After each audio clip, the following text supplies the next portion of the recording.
جیسے میں ان سے خطبے دو شیئر کرنا چاہتا ہوں آج کی موضوع پر۔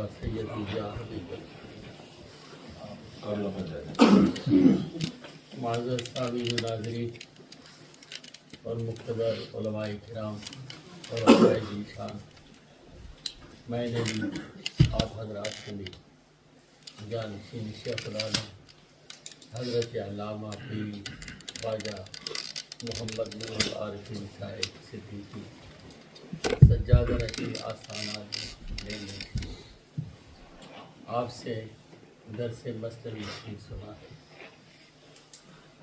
کل ہی شام کو آپ مجھے فرما رہے تھے طبیعت بہت خراب ہے، پتہ نہیں درس کیسا ہوگا، گلا بھی نہیں چلتا، تھکان بھی بہت ہے، طبیعت پہ بوجھ بھی بہت ہے۔ میں نے مذاکرہ عرض کر دیا حضرت ہمیں یقین ہے آپ کی طبیعت جتنی ناساز ہوتی ہے، جب حضرت رومی کی تار چھیڑتے ہیں تو سارے ساز بحال ہو جاتے ہیں۔ الحمدللہ دیکھا ہے کہ درس کے اندر بڑا نازک ترین مضمون تھا آج کا، نفی ذات، اپنی ذات کی نفی کرنا، یہی فقر کی ابتدا بھی ہے اور فقر کی انتہا۔ صوفیاء اس کے اندر پھنس بھی گئے، اور کچھ وہ صوفیاء ہیں جن کی کتابوں میں ایسی اغلاط ہوئی کہ جن پر شدید ترین فتوے بھی لگے، پر سبحان اللہ کیا حضرت رومی نے لکھا ہے اور کیا حضرت رومی کے اس لاڈلے نے اس بات کو کھولا ہے اور ہمیں سمجھایا ہے۔ حضرت جلال الدین رومی رحمت اللہ علیہ یہ اپنی ذات کی نفی بتا رہے ہیں۔ ہر صوفی نے اصلا درس یہی دیا ہے۔ میاں صاحب فرماتے ہیں لا الہ دی پھیر بہاری الا اللہ کر آیا۔ پہلے تم لا الہ کا جھاڑو تو پھیرو نا، پھر دیکھو کہ وہ الا اللہ کس رنگ میں آتا ہے۔ تو جب ہم حضور تاجدار گورلا کو دیکھتے ہیں تو وہ بھی یہی درس دیتے ہیں، مہر علی تو کون بیچارہ، مہر علی تو کون بیچارہ، نبٹ لا شیط اوگن ہارا، سر تے چا ایباں دا پارا، پریتا لائے شاہانہ۔ یہ بھی ایک نفی ذات ہے، لیکن جس طرح سبحان اللہ حضرت پیر صاحب نے فرمایا کہ جب فقیر اپنے اس اندر والے برتن کو توڑ دیتا ہے تو پھر اس بلندی پہ پہنچتا ہے کہ مہر علی کیوں پھرے اداسی، اور آج کل سونا آگ اللہ سی، مہر علی کیوں پھرے اداسی، آج کل سونا آگ اللہ سی، ہوسن خوشیاں تے غم جازی، اور ملسان لمڑیاں بہانا۔ سبحان اللہ۔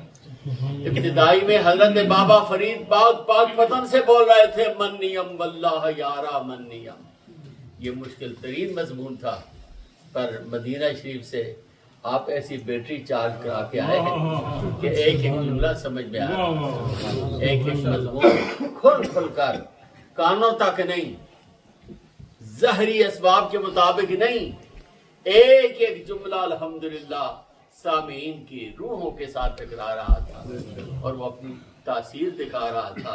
اللہ آپ کے اس فیضان کو ہمیشہ کے لیے قائم اور دائم رکھے۔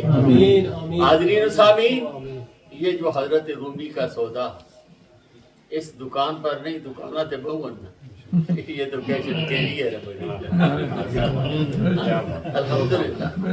یہ جو سودا یہاں پر ہے نا، بس یہ سودا یہاں پر ہے۔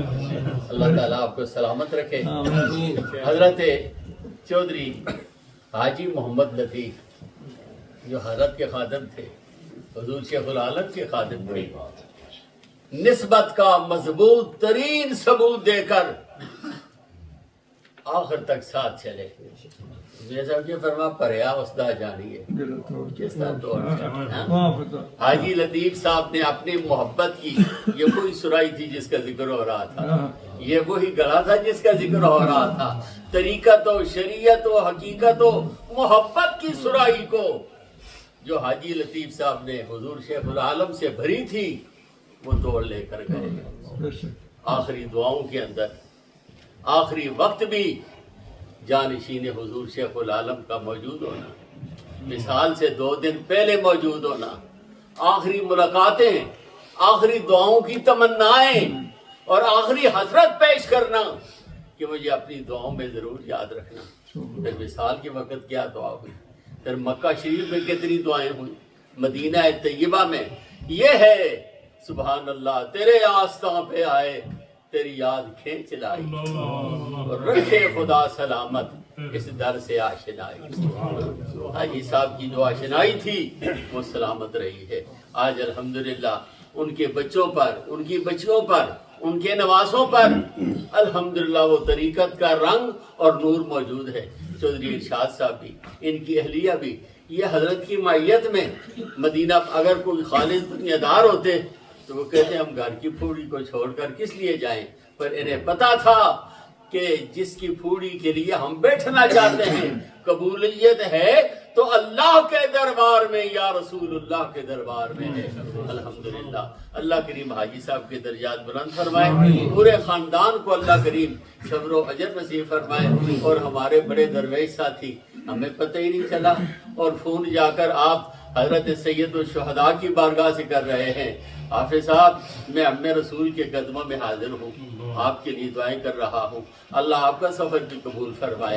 میری اس سے مراد علامہ عاطف جبار حیدری صاحب ہیں، وہ بھی حال ہی میں سرکار کے قدموں سے ہو کر آ رہے ہیں، بس جسے حضور کا مدینہ مل گیا سمجھ لو اسے سب کچھ مل گیا۔ آخری شہر کہ کسی نے کہا تھا چھت پہ چڑھ سکتا نہیں کوئی بھی زینہ چھوڑ کر، تو کہے کہ سیڑھیاں نہ ہوں اور ویسے ہی میں چھت پہ چڑھ جاؤں، چھت پہ چڑھ سکتا نہیں کوئی بھی زینہ چھوڑ کر، اور رب سے مل سکتا نہیں پیارا مدینہ چھوڑ کر۔